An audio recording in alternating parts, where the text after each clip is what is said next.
yesterday I told y'all that we were going to stay tuned with what was happening with the whole manufacturing Michigan element from the live from yesterday. So once again, I pulled that clip, right? I thought it was so important that we just continue to map these receipts, because you know what? We be getting into them receipts over here.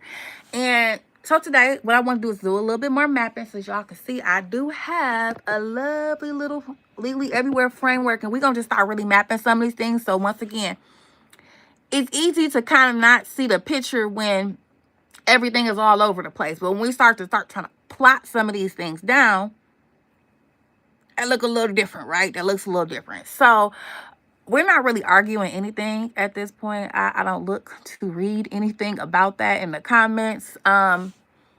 Because right now I'm not really trying to give any opinions on anything. We really, right now, we just collecting receipts. We organizing them because we're going to put them in a category based off the Legally Everywhere framework that we have here. And we're going to try to ask more informed questions, right? We're going to try to ask sometimes even better questions than maybe the ones that we've been asking previously. My thought is, it's kind of like, I'm going to give a quick analogy, right? You're in science class, you're looking into telescope, right? You're looking, yeah, that's what I want to use, right? So you're in science class, you're looking, right? The first time you look, things might look a little blurry. You're like, okay, well, all I'm seeing is blurry stuff right now. I'm not really getting much out of this. You start to fine tune. You start to fine tune. You start to fine tune. Next thing you know, you're like, okay, wait a minute. I'm starting to see lines on this particular image, right? Start to fine tune. You start to fine tune. You start to fine tune. Now you're looking at something like, oh, I see things, organisms moving, right? It's not to say that the previous thought that you had was wrong, right? Because from the perspective and angle for which you were looking at, what you saw was accurate. But the more refined your perspective gets, the more you kind of digging into them receipts, you digging into, the more insight you have, the more detailed your perspective is. It's not that whatever thought you had before was wrong. It's just you might have something that feels a little bit more refined after you've been digging and diving. And that's pretty much what I've been doing. I don't define myself as an expert. What I do is I'm somebody gonna look in, investigate, and get into these receipts, because I am a true believer that if it don't make sense, it probably don't make sense. And we need to make it make sense. Because if it don't make sense, somebody needs to answer some questions. And if somebody needs to answer questions, who? Who needs to answer these questions? For whom do I send these questions to? So that's kind of like what prompts me to always look into stuff. Y'all probably be like, girl, what is all this stuff? Child, I'm just like, y'all, I'm watching the news and they be having me by the edges, I tell you, the edges. And for me, that just don't sit right with me. I'm like, y'all got to give me some answers that make sense. So what do? I take the receipts that I can find and I start mapping them. And when we say mapping them, what am I mapping them to? Whatever governing type of documents I can find. Like, who has the authority? Why do they have the authority? How much authority do they have? And when we press upon them, what actions are they actually going to take relevant to the roles that they're supposed to be in? That's typically how I get stuff like this, right? That's typically how we get here. So if you've been following the channel, you know that we have a Legally Everywhere framework. I'm gonna pull out one of my little pens and things, right? So on the Legally Everywhere framework, I'm gonna veer this way. I'm gonna pull it closer. On the on Legally Everywhere framework, we start off with legal authority. Let me back y'all up a little bit. We start with the who, what, when, where, why. I call that the stress test. When somebody give you some information, you should be able to stress test. You should know who's involved, right? You should know when it happened, where it happened, why. Most of what happens on here, we're looking into all these good details. Why it happened, when, the who, the what, the when, the where, the why. Once we get through the stress test, then we start to kind of digging a little bit more, right? Until then, it's important that we keep digging. It's important to keep digging, right? But once I get through my stress test, then I move it through my Legally Everywhere framework. Hopefully you can see this. So we start off with legal authority, right? Under what authority are these actions being taken? Like, what laws, what documents, and what presidents apply, right? So today's receipts, for example, today I have a few executive orders. I got a couple of like presidential memorandums, Project 25 recommendations, because y'all know what we be getting all into them receipts. And quite a few things do map to Project 25, but that's not the only thing that's on here, right? Historically, you can see on this channel there have been like some constitutional like authorities. We will briefly, because we're gonna be talking about tariffs, we're gonna talk about that IEEPA. Once again, this is on the channel, so I'm not gonna throw everything into this one live, but I'm definitely gonna index it so you can look for it later if you're interested. We're going to talk about the Trade Act, the tariff authorities, because that's mostly what we were going to talk about today was the tariffs, because there's been a lot of discussion about it. And I wanted to dig in and see what receipts we could find. National Energies Act, agency authority, court decisions, you know, that kind of stuff, procedural requirements. So that's your legal authority, right? Then we move over to strategic actors. That's the players. Like, so who are the key players? Who has influence? Who holds power? Y'all know on this channel we talk about who holds the power, the authorities, what have you. So we have presidential, we'll talk about the executive branch of the president. You have Congress, legislature, of course, judiciary, federal agencies, you know, Heritage Foundation, which is like your Project 25 source that we'll be discussing. And then I like to even expand a little bit more because those are our domestic actors, but like international actors. So keep in mind, I've always given the disclosure that I tend to do comparative law analysis, but comparators. And when I do comparators, typically the U.S. is a part of that comparative because I am an American. So that's usually one of the things I'm comparing and contrasting to. So we have our international actors, and this would be the various countries. You'll find that a lot of these international actors that I'm referencing, they may have their own playlists on my channel because they're different content on each place. And to be honest, even with saying that, I would like to say a lot of times they become case studies relevant to certain things, right? So you have Russia, which is going to be newer on this channel, but there's some foundation already laid. We talked about Iran and length. We talked about Pakistan. We talked about China, and to some extent, we talked about Venezuela and Greenland, Canada, to some extent more recently, Mexico. And then we have other places like Japan was lightly touched on, North Korea, NATO, and like allies, the United Nations, BRICS we talked about, and other nations have also been referenced, right? Here on this channel. So once again, if you like, girl, that sounds like a lot going on, you can pop on the channel, pop into a playlist, see what works for you. For the most part, when I've been looking at things, I have a question, a very specific question. Why is what is happening occurring? Right?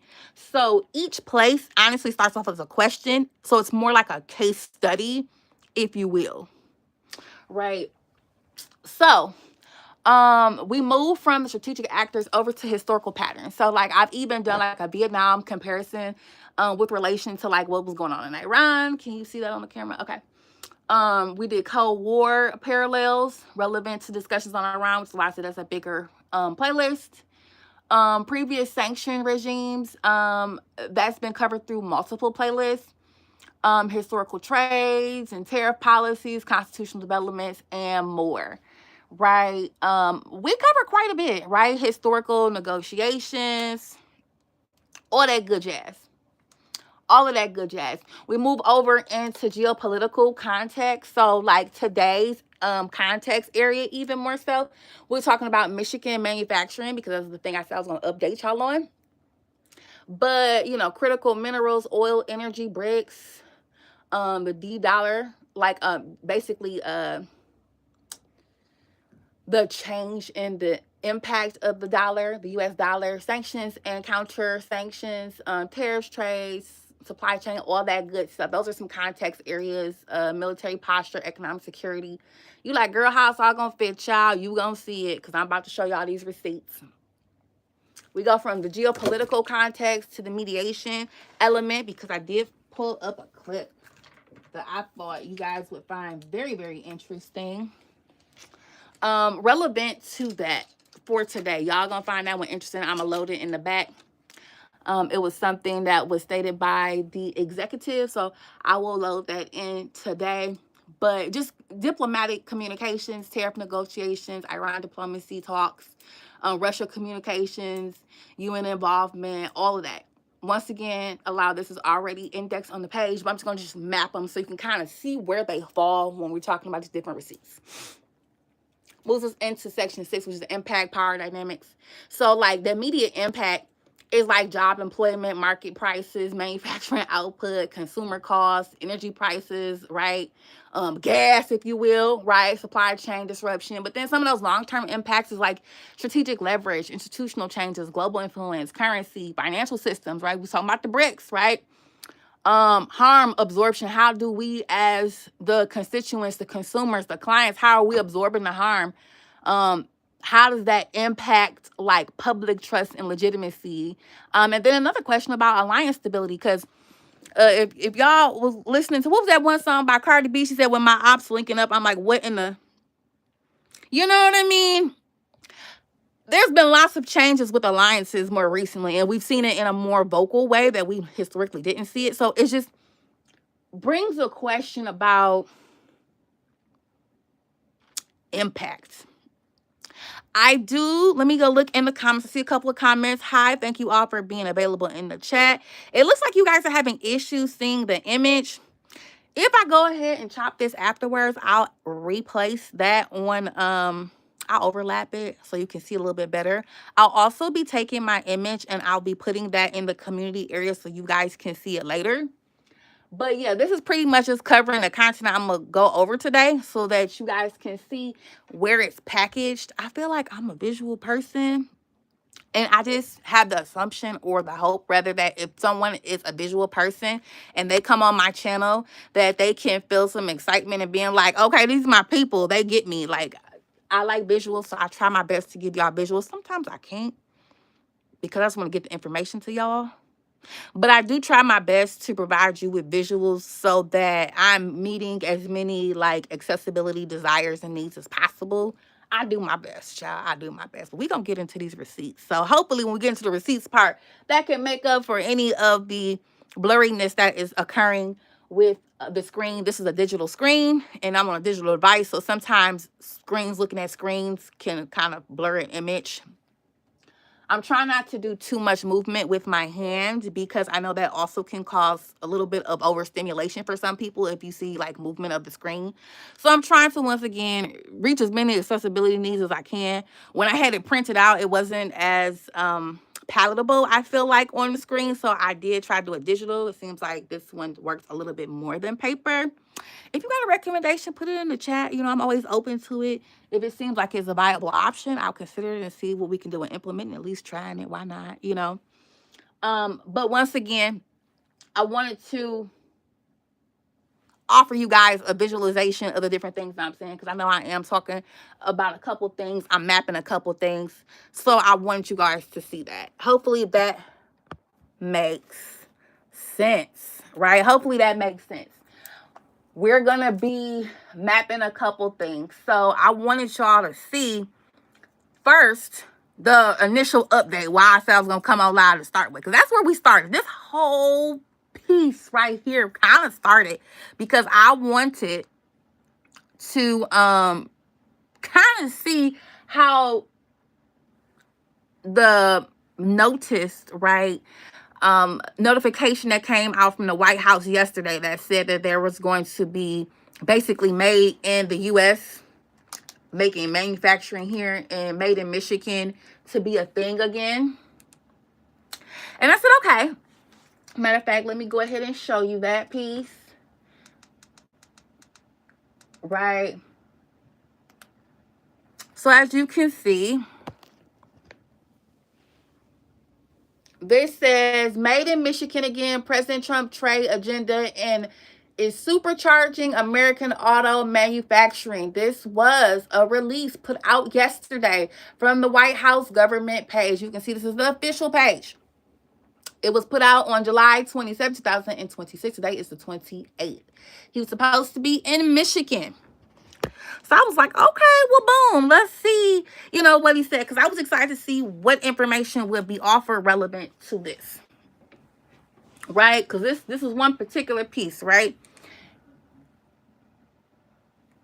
This is what was said, my flappers were gasket. Let's start there. My flappers were gasket. I don't know why that particular piece was what the news stations chose to clip, but I was looking for some clippings. They started shifting to other things that were being stated in other places that he was traveling, so I wasn't able to get much, but I will give you what was said. The people that count, those people love Trump. Because I've done more for you than your parents, okay? Your parents are good. I'm not going to knock your parents, but I have been better to you than your parents. That I can tell you, and they would agree with me. Wherever they may be, they would agree. The people that count, those people love Trump. Because I've done more for you than your parents, okay? Your parents are good. I'm not going to knock your parents, but I have been better to you than your parents. That. Interesting, right? Very interesting. For one, that's culturally offensive to most people. You just don't talk about people's parents in general. This was the clip that was provided by CBS News. This was not Adrian's clipping. This was not Legally Everywhere clipping. This is what they felt was to be discussed relevant to his time at a General Motors facility in Milford, Michigan, right? He said he has done more for them in the, I'm presuming, automotive industry than their parents. So I'm not going to knock your parents, but I have been better to you than your parents, he said. I don't know about other people, but in general, when somebody start talking about your parents, like if you remember back in the playground days, you just don't do that, right? You don't talk about people's parents. I don't know if y'all remember the movie White Chicks, and they're like, you want to talk about mothers. Like, you just do not talk about people's parents. What I don't understand is why was that even mentioned anyway, right? Why are we talking about people's parents? I was better to you than your parents is wild work. It's really wild. Okay. So I don't understand what type of experience would lead to that kind of dialogue and rhetoric during a scheduled speech, especially given the fact that, let me pull this down. According to the news release that was put out yesterday, right?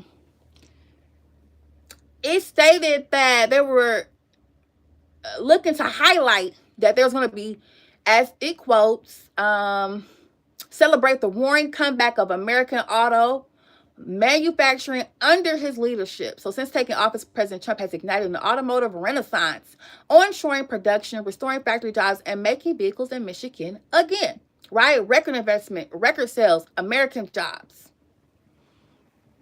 So the rhetoric about being better to someone than their parents just doesn't even sound necessary, appropriate, or anything of that nature. That is just so... It's not very palatable, right? So we go back and it says Michigan is locking in tens of billions in new capital and thousands of high-paying jobs as companies respond to President Trump's America First policies. General Motors is investing $6 billion in U.S. manufacturing, including a major expansion at its Orion Township assembly plant, with plans to continue onshoring significant production. GM is also adding an overtime shift at its Flint plant amid a surge in pickup truck demands. Ford Michigan Company is investing $3 billion in a Blue Oval battery pack in Marshall, creating 1,700 new jobs. The company is also adding a third shift at its Dearborn truck plant as the F-150 continues to dominate global pickup truck, I'm guessing, production, right? I don't know what that next word was. That was yesterday. Nothing about that really suggests saying something about people's parents, but I digress. So that's a receipt. And you're probably like, how is that a receipt, girl? Child, let me get to it. So if you go and look if you go and look, it's very interesting because once again, the Made in Michigan notice that came from the White House occurred yesterday, which was the 27th.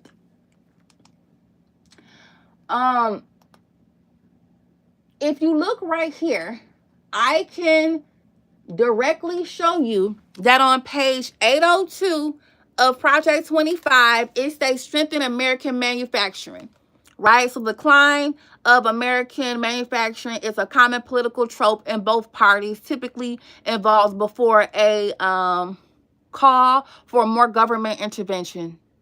So this narrates several problems, and it goes on. This is page 802 if you have the physical copy. On the digital, if you're looking at it through maybe like an ebook, it is page 835 of 922 of the digital page. The Project 25 is provided to you in the community portion of my channel as a static directly from the Heritage Foundation. So the static version is the same exact version that I use. You'll probably wonder how I even got to this section. Well, let me show you, right? We got to that section because I went to Project 25 looking for tariffs. You're like, why are we looking for tariffs? Because right before then, this was put into place late last week. I thought that was a little grand, a little obtuse to me to put out an action. This is a presidential action, not a notice. Now, this is a presidential action that would impact 60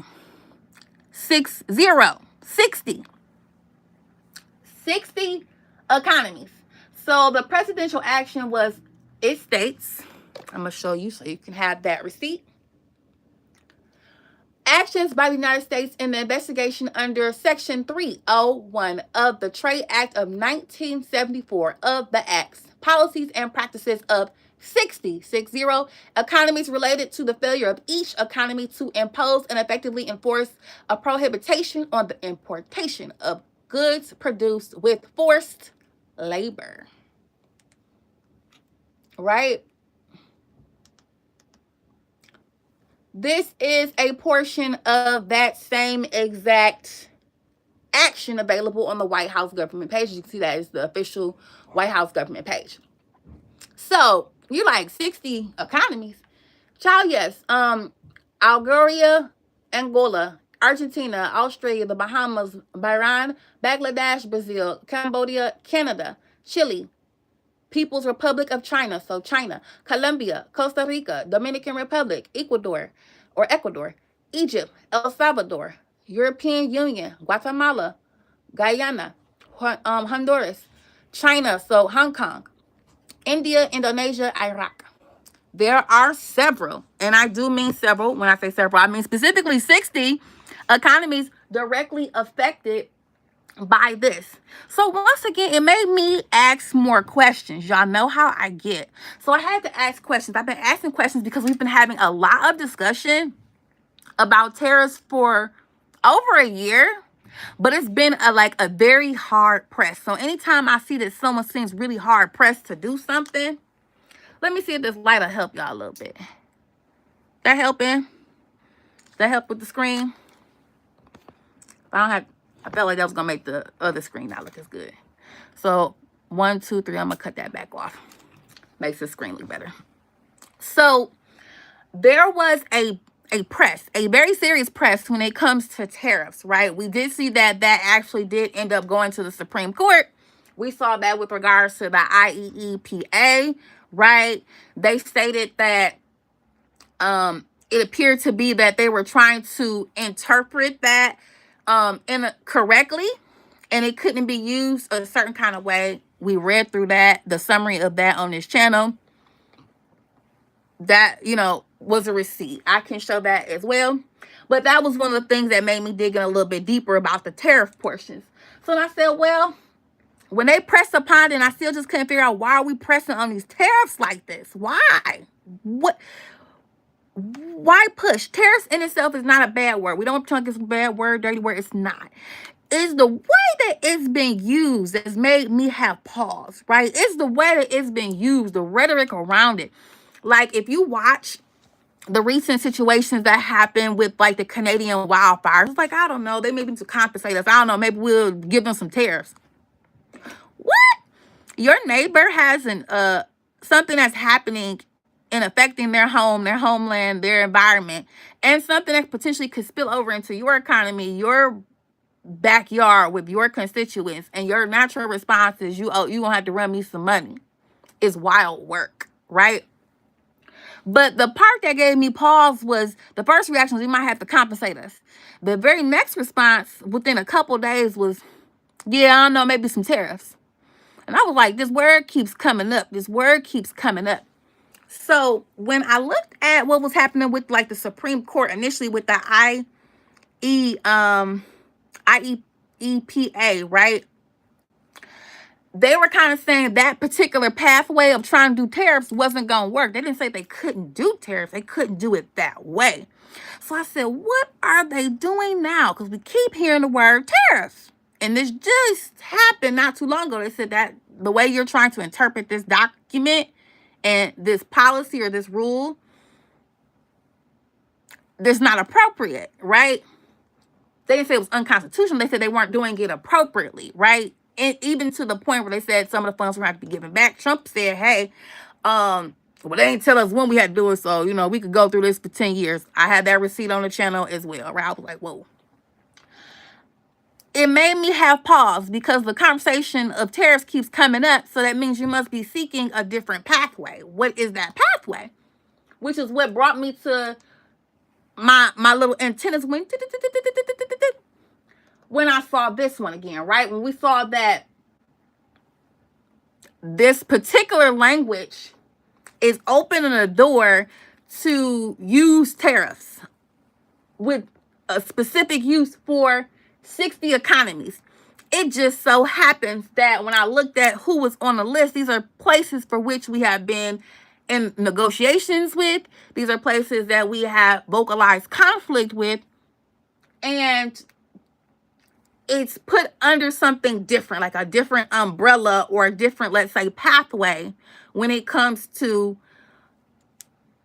the implementation of tariffs, right? So they didn't say that this tariffs for this particular presidential action are already in effect. It didn't say that. What it says is laying the foundation, and it states that at a certain time frame, it will go into effect. And I said, very interesting. So let me pull y'all over, and we're going to look at Project 25. Because I told you, anytime I have some questions, I just kind of roll through there and look and see, hey, what do they have? Now, I noticed some things in the chat. Hello. Thank you all for being in the chat. I hear that people would like a quick little shout out. So let's do a quick little shout out and roll call. If y'all are on the live right now, go ahead and put something in the chat so I can start to do a little shout out while I'm getting my back screen ready. I would like to shout out Aram Muntenran or Mataran. I'm probably butchering your name. I do apologize in advance. But welcome to the chat. Thank you so much for stopping by. I hope that you're enjoying the content. Because listen, we get into these receipts. I told you I'm going to show y'all all the receipts. Matter of fact, just so that you're aware and you see for point of reference before I pull that piece, let's pull. This is what Project 25 looks like. This is what Project 25 looks like. If you go on the channel, you'll see that I did provide a static link to this document. This is what that very first page of that PDF kind of looks like. So when I'm showing you some things and I'm talking about Project 25, I'm talking about the mandate for leadership, the conservative promise. Just so that we have that properly indexed there. And yes, I will be showing you pages. When I say I'll be getting into these, this little setup, I have a whole tracker. And when I say I've been tracking some of this stuff, you can see like this department, the issue, the proposal that was placed in Project 25, whether it was something that Congress pushed through, if it was executive action, what page you was on, if Trump actually was able to complete that, or his administration was able to complete that, if it was attempted, where it is in the progress. Yes, I do have a tracker. I have a couple trackers, actually, because I have been tracking these things, okay? When I tell y'all I be getting into these receipts, baby, I be into these receipts. And I told y'all I would share things with y'all as I have them. So, today I put it through the lens of the Legally Everywhere framework so that it all makes sense, because that's typically the framework that we use on this channel. So as you saw when we started, I already placed those things into this structure, but this is typically what we use when we look at these receipts.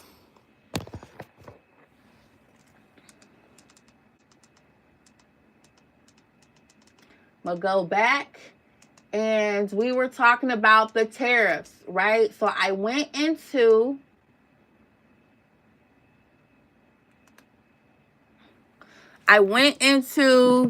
that Project 25 mandated leadership, and if you look right here, you'll see this says loading 100 matches found.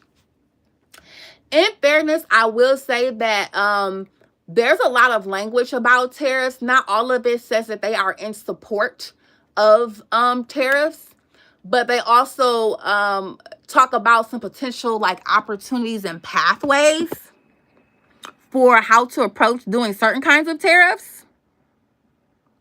There's certain recommendations that seem to be moving a little bit more in alignment with that. But I just wanted to show, even though I do see 100 references, so to speak, not all of them are sitting in support of. There's a little bit of rhetoric in opposition of, and talks about how it could potentially harm the American people. But there also appears to be some guidelines in how to do certain things with certain ones, and that's kind of some of the stuff that we're looking at. The ironic piece was the 60 economies related executive action that happened Friday of last week, right? Today is Tuesday. That was put in around that time frame, right? Immediately following that, right, which would have been Monday, the manufacturing dialogue, the manufacturing in Michigan, notice went out. Now here's where that gets interesting.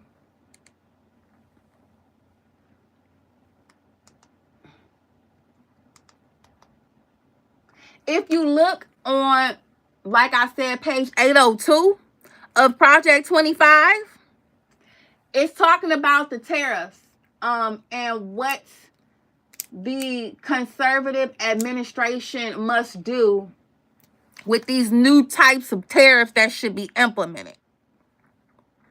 Immediately following that, going at the very bottom of that page, you see the discussion on strengthening American manufacturing. So I find that very interesting, the sequence and the movement through that document. Literally, they had this on Friday, talking about this newer introduction of tariffs and structures, right? And then it starts to talk about a strengthening American manufacturing. And then what happens on Monday? He's coming to Michigan to talk about manufacturing in Michigan. Right? Receipts. These are receipts, and interesting mapping, right? Interesting mapping. So I just wanted to kind of show some of that as well, right? And keep in mind, like I said, in fairness, I'm just going to show y'all not all of the sections were sitting in support of tariffs.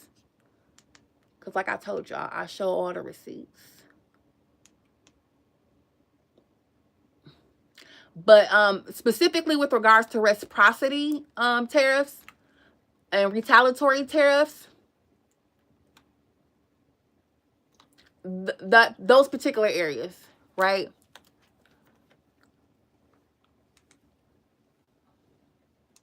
Let's show you this other one.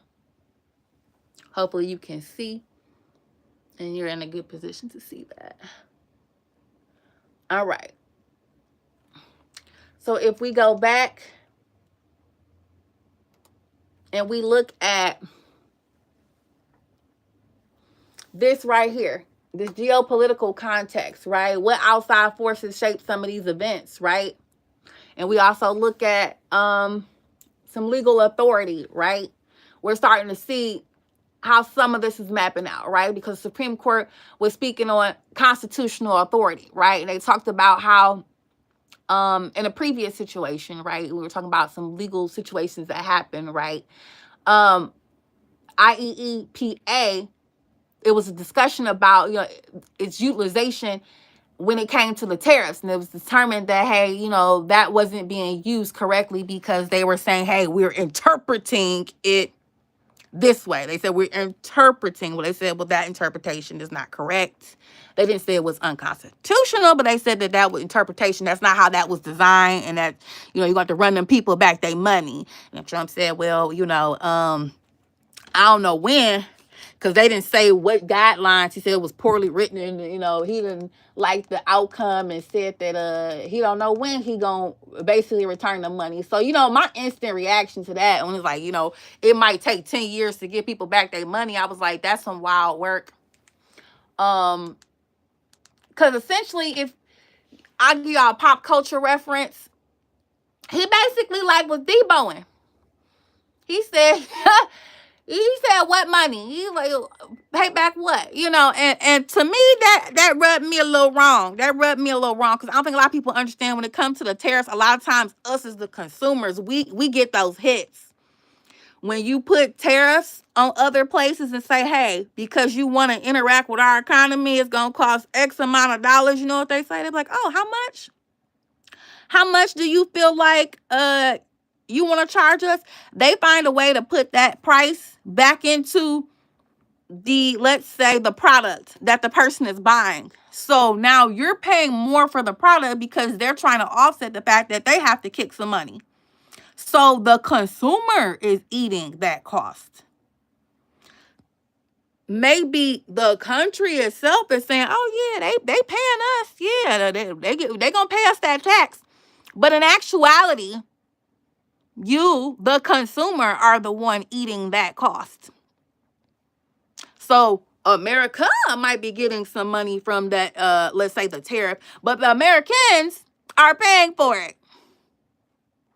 So it's just really interesting. That's why I just want to kind of understand what exactly is going on and how it's going on. So that's why I keep digging. I keep digging. So once again, we just grabbing receipts. We're not coming to full-blown conclusions because we still at the gathering stage, but we want to put them into their correct pockets. So we know what we're looking at.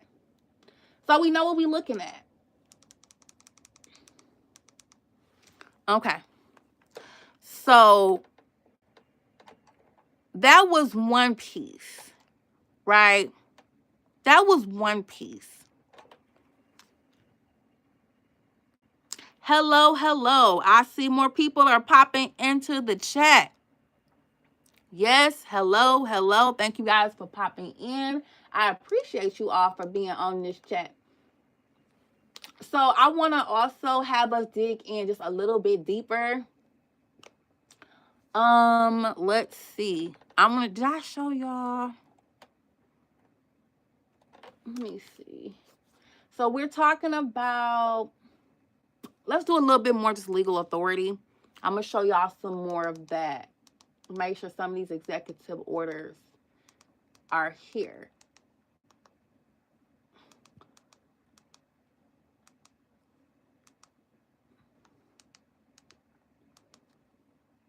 Because also kind of keeping in mind, we talked about some of the stuff that was going on with Canada, right?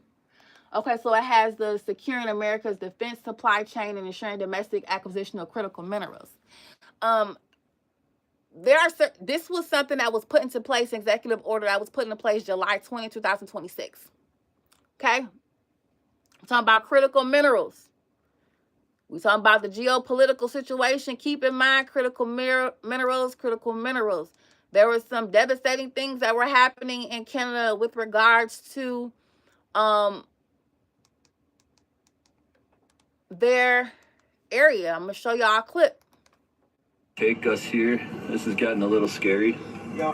Wildfires. Holy this could potentially overtake us here. This has gotten a little scary. Yeah. So trains Holy. surrounded by towering flames and Canadian wildflowers Okay, spread. y'all need to hurry up here. Like, seriously, we're encased in flames now. Canadian fire train. Okay. As you can see, that's pretty serious, right? That's pretty serious. That's pretty serious. I did a little bit of digging about the critical mineral parks. I want y'all to see that part.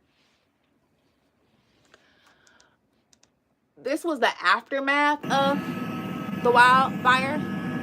So the chief says wildfire completely destroyed the First Nation. This was recorded on July 15th. Keep in mind that the executive order went out July 20th. That's a lot of devastation going on right there. Pulled right off of good old TikTok. I keep all the handles on there, so y'all go check them out as a primary source if you at your leisure and your pleasure. Right? So when I went to go look up, because once again, we just saw that was the First Nation. I'll show y'all this briefly too. We're trapped.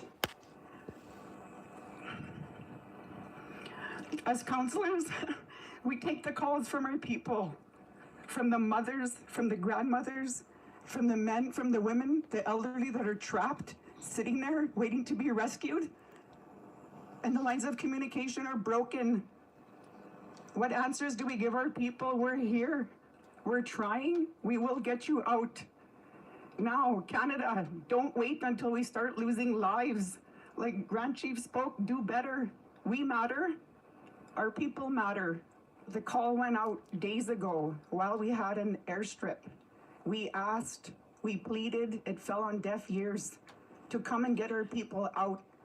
And then the weather changed. You know, the fire came towards our airport. It took it out of commission.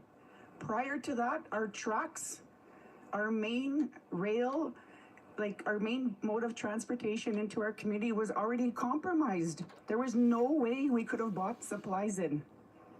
You know, and then it went back to our airline, the wind shifted, it took that out. So now we're asking, we appreciate all the efforts that are coming in right now with the helicopters, but like Grand Chiefs have spoken, we need more. So that was recorded, the original recording was May of 2025, right? So about a year ago, that's what they said. They said, hey, trains compromise flight opportunities to bring in web pathways to get people out of a bad situation, safety, being able to preserve life, right? The trains, the planes, those places have been affected. They were asking for help. That was for the First Nation, right? So we saw the devastation of how it looked after the wildfires that most recently happened. So you like, girl, well, what that got to do with critical minerals and stuff? Okay, well, boom. This is from Canada's Ontario, right? This is their mineral exploration. This is a whole document you can find online. Google it yourself if you don't believe me, right?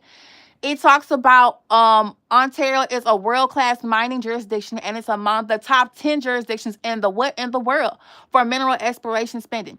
Ontario is one of the leading producers of gold. Gold. As gold members say, me like gold. Right? So leading producers of gold, copper, nickel, and palladium group elements.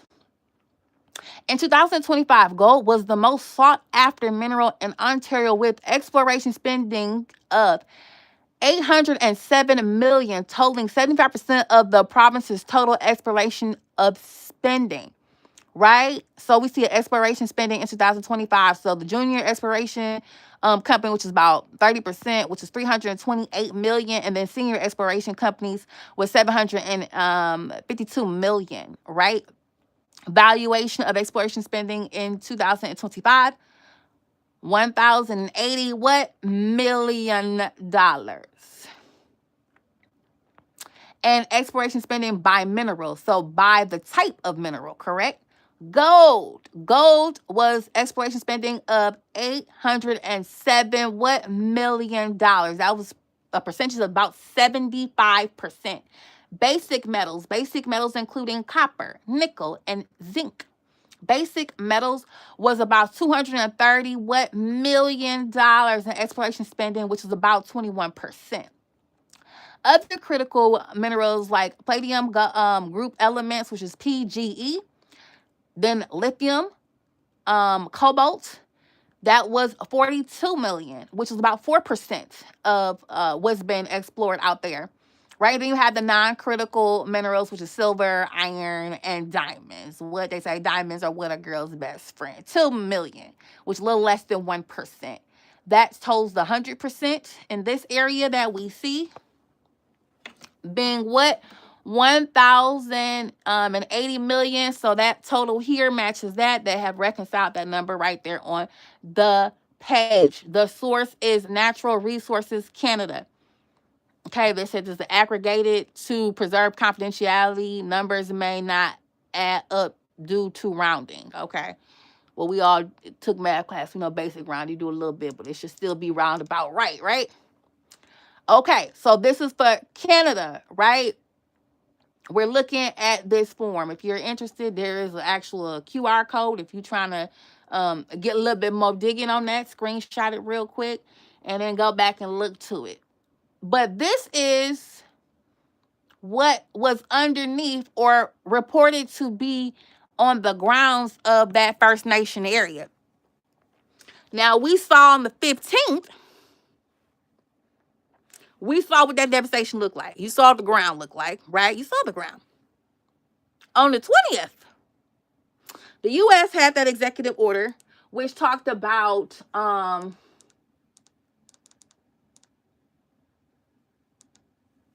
the acquisition,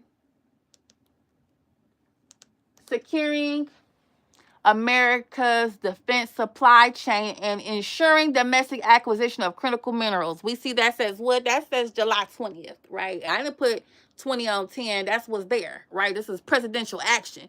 This isn't a notice. It's not saying I was thinking about it. This is an action. Underneath that, it says Section 1, right? The United States military. United States military is the most effective and powerful fighting force on the planet. It fields the most advanced weapon system and technologies in the world, utilizing cutting-edge equipment to dominate the modern battlefield.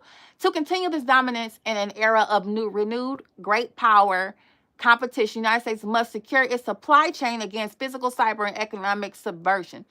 It is the policy of the United States that not only the finished equipment deployed by our military, but also the critical minerals and components necessary to manufacture, maintain, sustain, and repair the equipment are sourced domestically or from allied nations. To me, I hear the operative word allied nations. Allied nations. Despite the longstanding prohibition of the use of sensitive materials sourced from geopolitical adversaries, defense contracts have historically under-prioritized domestic production and resilience. My administration will act to ensure that the statutory requirements, as written, are strictly observed and resulting in resilient domestic and allied supply chain. I'm not going to jump to no conclusions. I'm going to just say that's a receipt. That's a receipt. Because they were asking for help to control some of that. And if you look and see what some of the responses are, it's just interesting, right? It's an interesting way to work with a neighbor. It's an interesting way to work with an ally. But we start to kind of understand certain resources and what things are kind of around. Some things start to kind of have a different meaning, right? They start to have a different meaning. I'm not coming to conclusions. I'm just looking at receipts, right? We're just looking at receipts because that's interesting. I got so many pieces I want to speak on, but let's see. Before I jump into that part, let me keep y'all here, right? I just want y'all to see some of the other, not let y'all eyes get too thrown off by me clicking through some of these. Some of the other executive orders.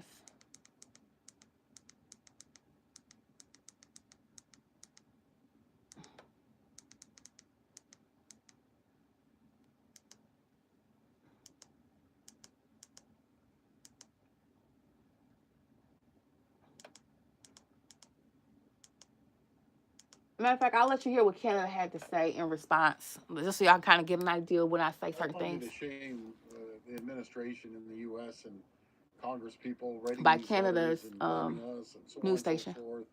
They have a very short memory.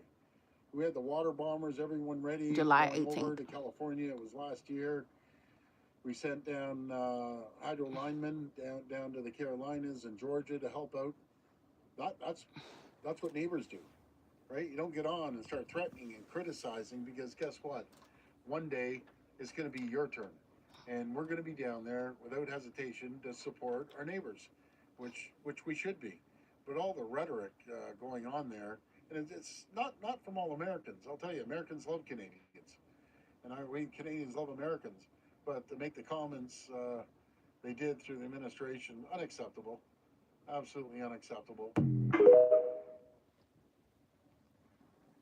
Well, all right. And child, I don't know what happened right. And child, I don't know what happened right there, but we're going to go ahead and replay that piece.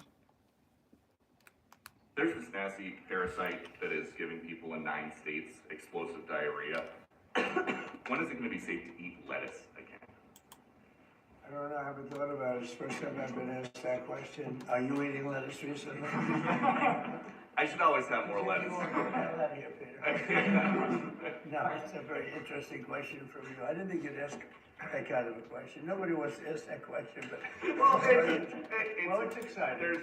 There's this food coming in, I guess, from Mexico. It's tainted. It's making a lot of people sick. That is the CDC's terminology. I think what we're going to do is we're going to put a major tariff on Mexico because of the lettuce, and we're going to put a big tariff on Canada because of the smoke.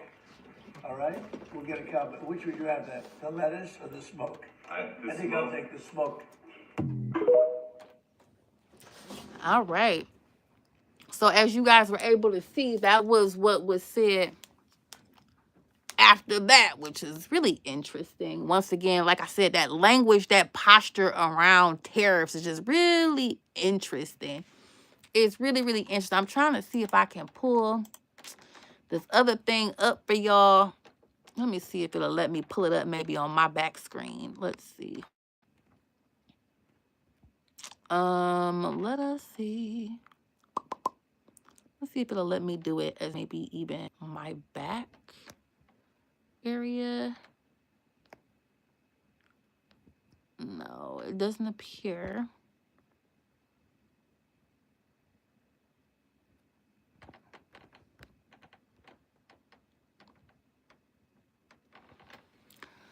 So let's see. So if y'all can kind of see where we're following in some of this, we're kind of in this executive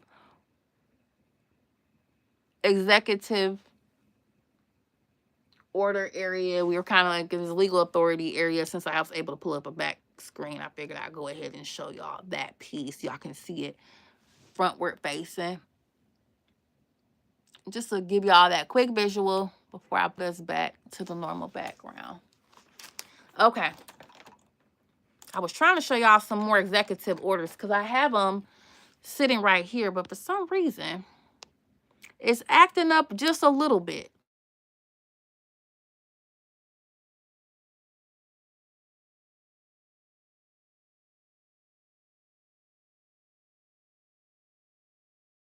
I don't know what it did with that piece, but what I will show you is I'll put it in the community area.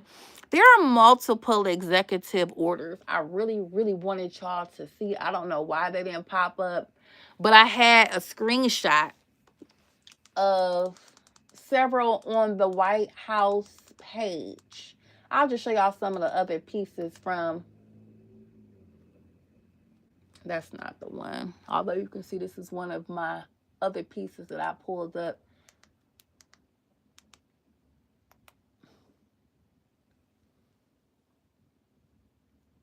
with regards to like my tracker. I'm gonna have to come back on and show y'all the other pieces. But when we talk about secure, it's not showing the screen.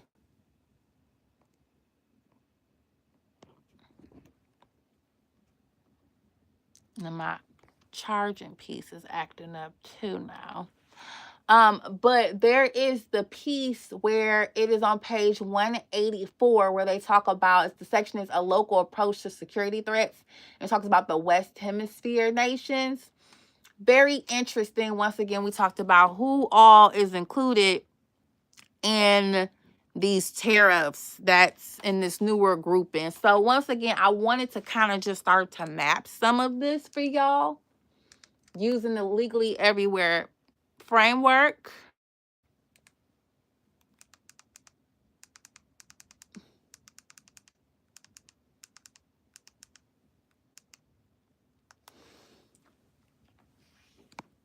Okay, so you can see as we kind of like just map through some of these things, I wanted y'all to see something I thought was really interesting that came out today as well. Now, this came out earlier today. Jets are on the runway. We have to do it now. We're 5 seconds away from a nuclear weapon in Iran. Again, nobody has any illusions about the regime itself and what it's willing to do to protesters and the like. But right now, you have a situation where it's to Netanyahu's political advantage for the war to continue, and it's to Trump's disadvantage in the midterms that it continue. They have opposite political impulses where this is concerned. Interesting. So before President Trump meets with Israeli Prime Minister Benjamin Netanyahu today at the White House, Ukrainian President Volodymyr Zelensky will also sit down with the president in the Oval Office. Zelensky says he'll share evidence that Russia is helping Iran target American assets in the Middle East by providing satellite imagery. The Kremlin has denied aiding Tehran. President Trump was asked about this yesterday. Zelensky says that Russia is giving Iran satellite imagery of U.S. bases in the Gulf to help them target. What can you do about that? Well, we'll find out if that's. I'll ask Putin about it. We'll find out. It hasn't had much impact because we knocked the hell out of it. If that's the case, look, they gave Venezuela a lot of equipment. Venezuela had all Russian equipment. How did that work out? Not too good. So they may be giving, but if they are, it hasn't worked out because they have no army, they have no air force, they have no navy, they have no nothing. So it hasn't worked out. So I don't think they've been doing it. Certainly not at a high level. And if they have, it has been very unimpactful. Some politicians.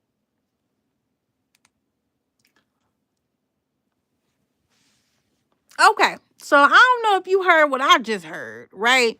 There's a couple pieces that just sound real interesting, right? He said, they were saying, hey, it's being reported that Russia is providing intel to Iran, satellite-specific intel, okay? He said, you know what? I don't know about that. I'm going to just go ahead and give Putin a call. Okay, interesting. As we've been sitting in a conflict with other places and he's been asked to speak to people, there's a certain kind of posture we've observed, right? And when this particular thing happens, his response is, oh, I'm just going to give him a call. I'm going to ask him about that. That's kind of interesting. He also followed up and said, yeah, well, they said that, but he said they gave equipment to Venezuela, right? What he said was, and I quote, you just heard it, Venezuela had all Russian equipment. Well, how would you know they had Russian equipment? Now that's real interesting because in my mind, did you take it? How would you know it was Russian equipment? Like how close did you get to their equipment, their weaponry, that you just discerned it was where it came from very specifically? The part that gave me pause was they said all. And said and then followed up, and how did that fare?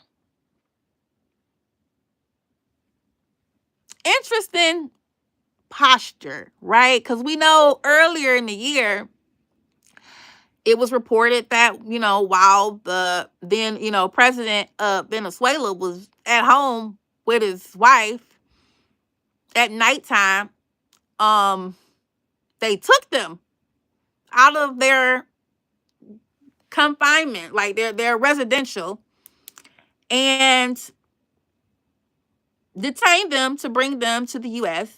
And what was really interesting is when you go look at the court paperwork, the attorney for the wife said he felt that the wife of the president of Venezuela should get some medical attention because she had been banged up a little bit when she was captured. Well, that's the word they use, but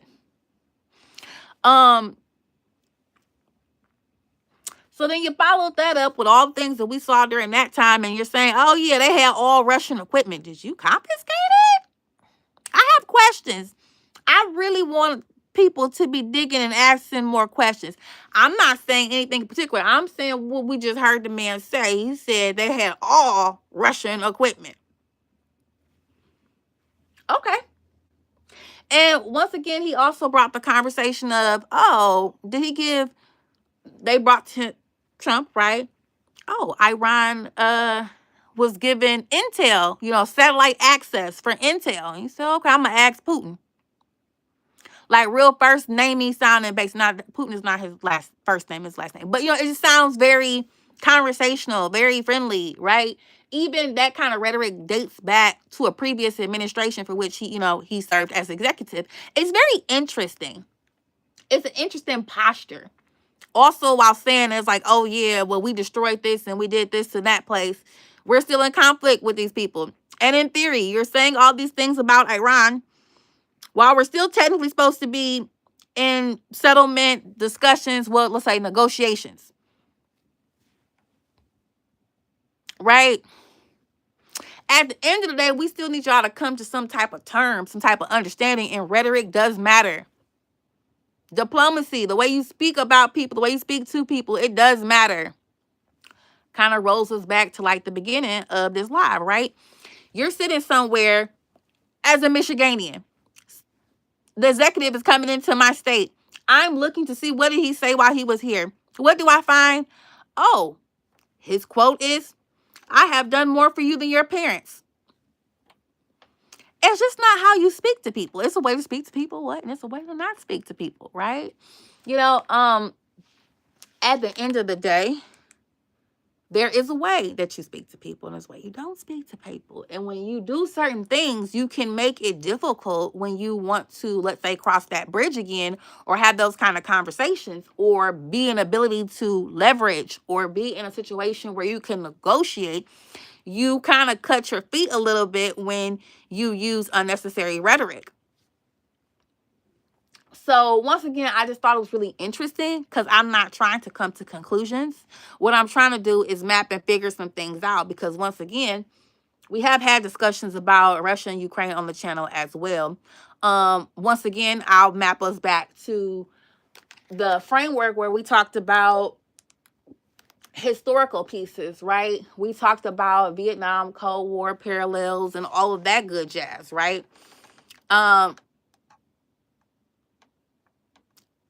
History doesn't exactly repeat itself, but it sure enough reminds us that history is history for a reason. It's a foundational perspective for a reason.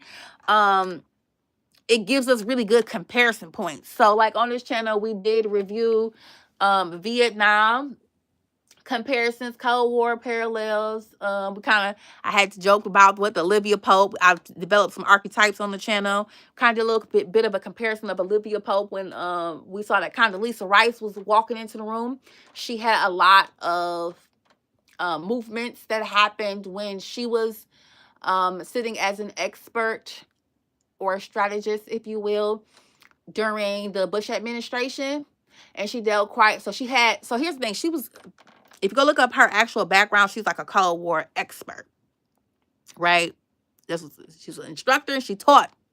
We had a whole breakdown about her background, but very interesting background. And she also was a strategist with regards to interactions in the Middle East. So it was really interesting when you saw that she was in the White House earlier this year. So I had some content that was on that, right?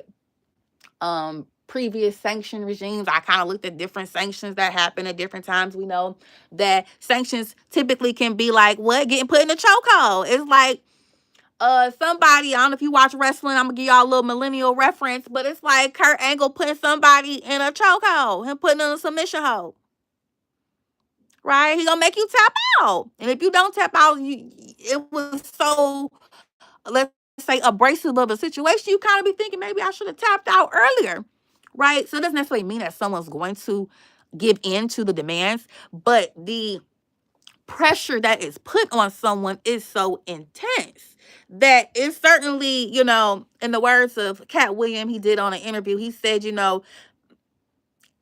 didn't agree with certain things, but what he respected it a lot more because of the experiences that he had endured as a byproduct of being a part of that system. So when I say sanctions, a lot of times we see how sanctions put you in a hole, right? I'm going to make sure you can't move money the way you need to move it. If you can't get into certain rooms, if you can't talk to certain people, because I made it so that you can't enter certain spaces, that you can't negotiate certain things, I put you in a predicament, right? You in a pickle. You're in a pinch. It's not going to be as comfortable. I'm trying to set up an environment that's right for me to get what I need from you, right? Because I want what I want and I need what I need when I need it, right?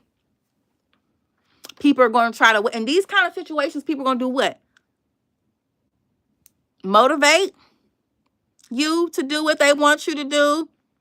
Or they're going to manipulate you to do what they want you to do? But at the end of the day, from their perspective, you're going to do what they want you to do. Well, when they want you to do it, they're going to pinch you. They can set up the situation to be how they need it to be. So when you think about sanctions, I think that's an interesting way. It's one way of looking at it, right? It's one way of looking at it. Let's see. I don't want to make this one too long, but from that perspective, if you go look at my channel, there are lots of playlists that are already here. Let me see if I can move this temporarily. Okay, so we kind of start here. You have your Civic foundations, reading receipts, pretty much to start here if you want to do like the course on the channel. Then you have like the authorities, which would be like the Project 25 explain, Project 25 read, the executive orders explain, where I kind of break things down. You have the money market playlist, education, civil rights and discrimination. These two are smaller playlists, but they're very specific. Some people did come from some of my earlier content. Then you have the countries. The countries in particular, I feel like this is where we really start to talk about the conversation of what case studies, putting this framework through the case study. So you have Iran explained, power laws and what's happening now. Venezuela explained, which is now also a course. Oil power, sanctions, and global influence. That's where you kind of get a little bit more discussion about BRICS and just once again, talking about the impact of sanctions. I really dive into that. So if you're kind of interested in the more economic pieces, right now, the three that I would say really give you, better yet, the two that really give you a really good feel on like some of the economic holds that people can put, those will be covered under like the Venezuela and the Greenland section. Those are two playlists that have converted into courses. Greenland Explainer Series, Understanding Minerals, Power, and Leverage. Then you have Russia, Ukraine, and the Soviet Legacy. That one is the one that's going to be rolling out soon, but there are some softer pieces, but the full historical breakdown isn't quite at it yet, so I haven't like really pushed that one quite yet. You also have one for China. There's some little foundation, but I haven't really pushed that one out yet, right? With Venezuela and Greenland, I did do some really deep dives to try to bring a full, well-rounded perspective and really add a lot of their history. I tried to do research on their unique history. I have been doing some digging when it comes to Soviet Union. That's a lot that goes on. There's a lot of things to study and truths to bring attention to. I try to give a very fair perspective and get as much as I can. So that one is going to be a little bit before I get to really put all that together. But when I put stuff together for y'all, I do bring the receipts. I bring it. I want y'all to see what we were mapping here as far as, study material and trying to make this a space I feel like that's comfortable for people when they want to kind of look and learn out loud, so to speak. You have your social community impact. So these are some other categories and playlists. If someone is interested, you have the study and legal learning. So pretty much that really is the learn out loud with me. You have the common law, contract law playlist. You have the Pakistan law playlist. We're kind of going over like the Constitution and different things relevant to the course I was taking. So, of course, y'all my people, I share with y'all. So how to choose a playlist, now here you start with that, literally the start here playlist, and you just kind of move through at your leisure, your pleasure. So what legal authority, and these are the different doctrines, right? And then you go, what country receipts? So if you have a specific focus, like you're like, I want to do the case study that was Greenland because I'm more interested in maybe more minerals and how that impacts things, you would go there. If you're like, I'm more interested in maybe the conversational oil or maybe the current events that were happening, you might look at the Venezuela. If you're like, what's going on right now? I've been tracking it real time. That would be more like your Iran.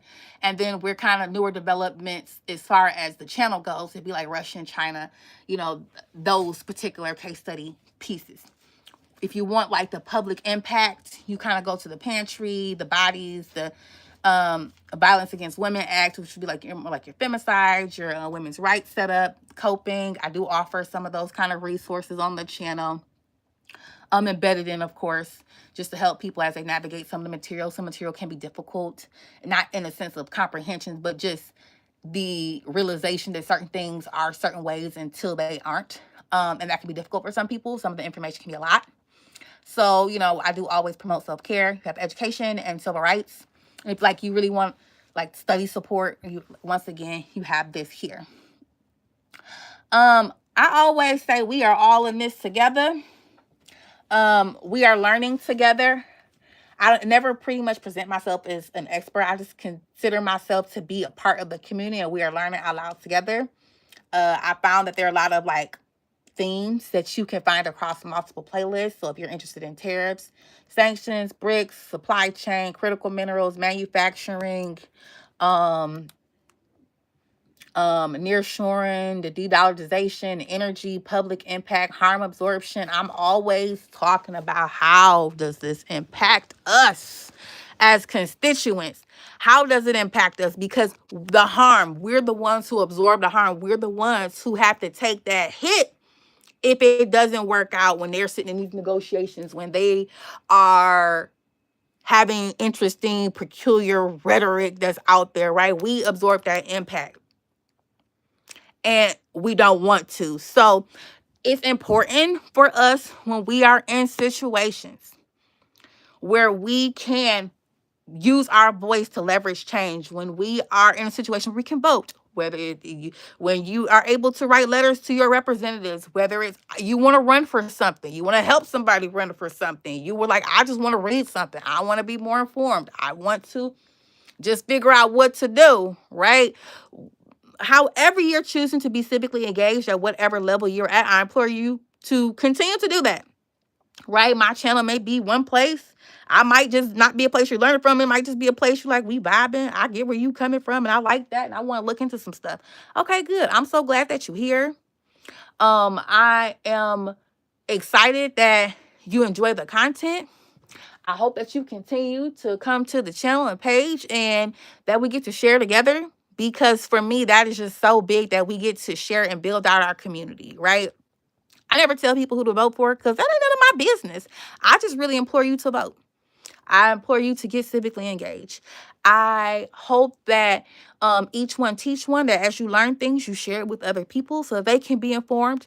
At the end of the day, one of the hardest things is to feel like you made a decision when you didn't have proper information. So if we can be informed, right? If we can be engaged, if we can read the books or listen to them, whatever accessibility needs you have. You might not be like, I don't read the way I want. Okay, cool.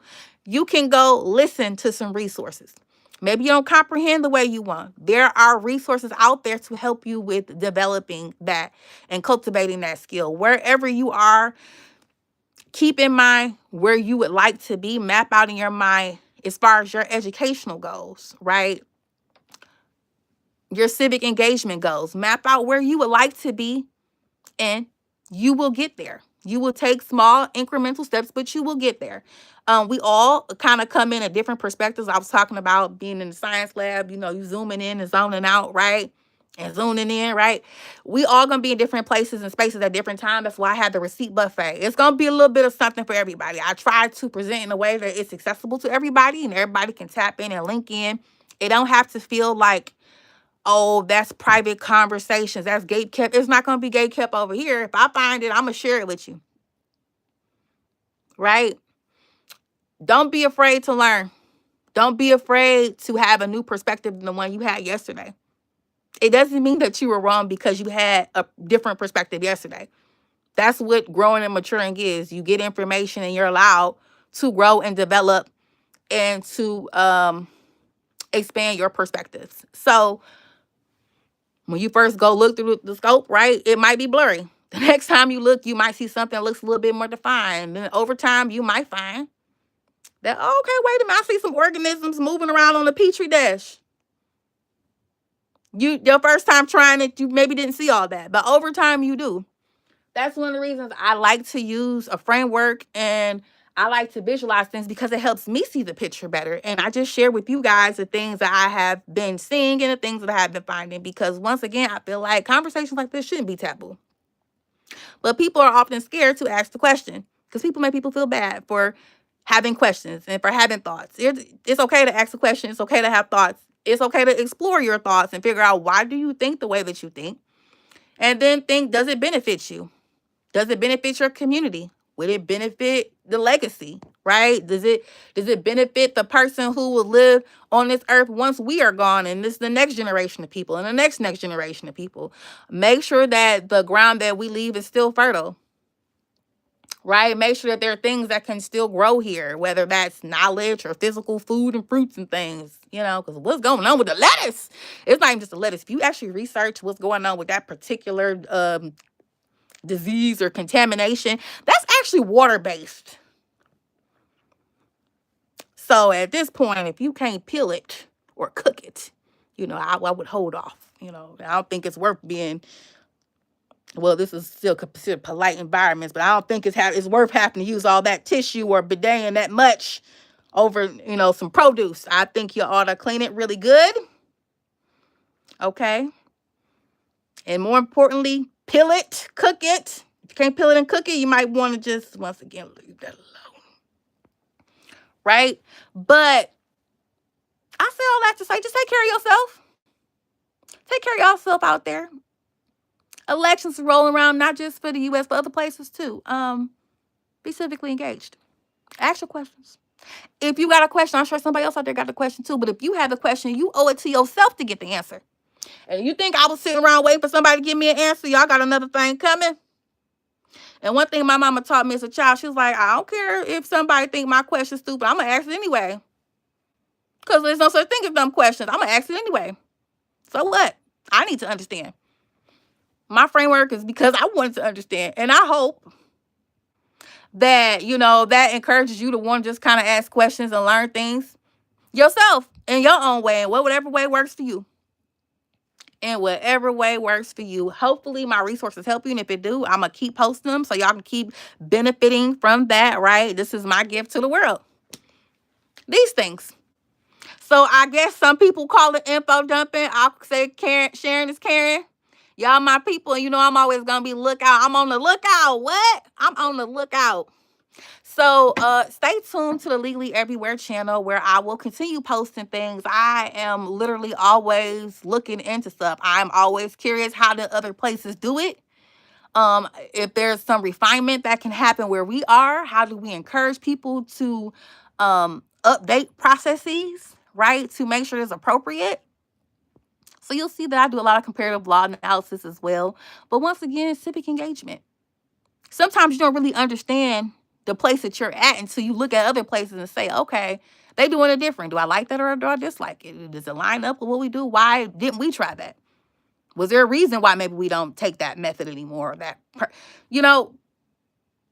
Exploration's okay. I think people learn to become afraid of exploring, but there's beauty that comes in the attempts of learning, right? That is a process. It's beautiful. Don't deprive yourself of that experience because you're scared of the answers you may get. When you are looking for answers, you usually get more questions anyway. So you're going to become a life learner just like me. So welcome to the crew. I'm so excited to have been on this chat with y'all. I've been on here way longer than I expected. My Lord. But hopefully you enjoyed this live. I enjoyed being here with y'all. This has been fun. Check out the channel if you haven't already, like, comment, subscribe, get in here, get into these receipts with me, get into them. And if you find things, child, put it in the chat. I like to share. Sharing is caring. I don't want to just be sharing with y'all. I want y'all in this chat sharing with me too. Because listen, you never know what could put me in a hyper-focused mode and have me out here looking up stuff. So if y'all see something that's really interesting, drop it in the chat. You know what I mean? Be on the lookout, too. We supposed to be on each other's 6. I got your back. You got mine, right? All right, then. This is Adrian from Legally Everywhere. Well, we legally everywhere looking into everything. I'm going to see y'all in the next video. Y'all take care of yourselves. Practice self-care. And see you next time. All right.